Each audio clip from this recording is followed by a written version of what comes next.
بسم الله الرحمن الرحيم، والصلاة والسلام على أشرف الخلق أجمعين، سيدنا محمد وعلى آله وصحبه ومن تبعهم بإحسان إلى يوم الدين. أما بعد، أعزائي متابعي وزوار قناة تفسير الأحلام أبو عبد الله المصري، السلام عليكم ورحمة الله وبركاته. أتمنى من الله سبحانه وتعالى أن تكونوا في أتم الصحة وفي أسعد حال، أدام الله عليكم الصحة والعافية بإذنه تعالى.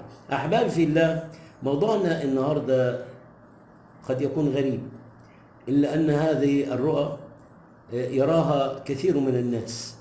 موضوعنا النهارده تفسير حلم العملية الجراحية في اليد.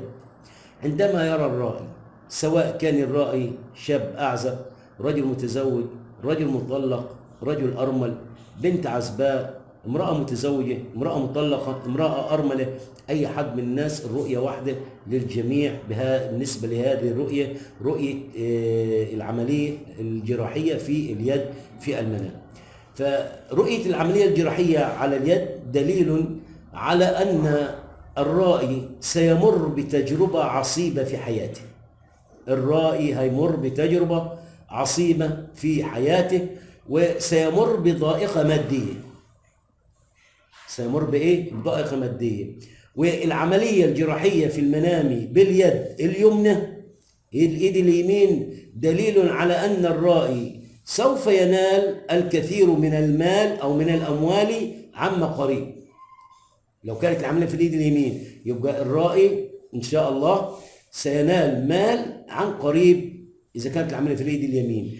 أما رؤية العملية الجراحية في اليد اليسرى دليل على أن الرائي سوف يحصل على المال، إلا أنه سيحصل على هذا المال من خلال النساء. من خلال النساء.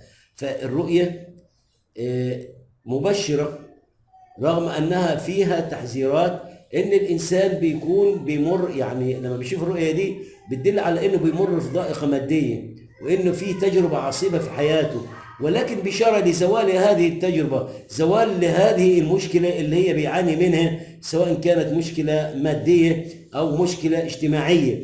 وأيضا إذا رأى أنه يجري العملية في إيده اليمين، دي بشارة إن المال اللي جاي له مال كثير ووفير، ومال حلال طيب بأمر الله تعالى، يأتي بطريق مشروع. أما إن كانت في اليد اليسرى، اليد الشمال، فالرؤية بتدل على أنه برضو سوف يحصل على مال، إلا أن هذا المال سيأتي من خلال النساء، عن طريق النساء. وهذا ما تعمله رؤية العملية الجراحية في اليد. وأتمنى أني أكون قدرت أوصلكم معلومة. وأخيرا أستودعكم الله الذي لا تضيع ودائعه، والسلام عليكم ورحمة الله وبركاته.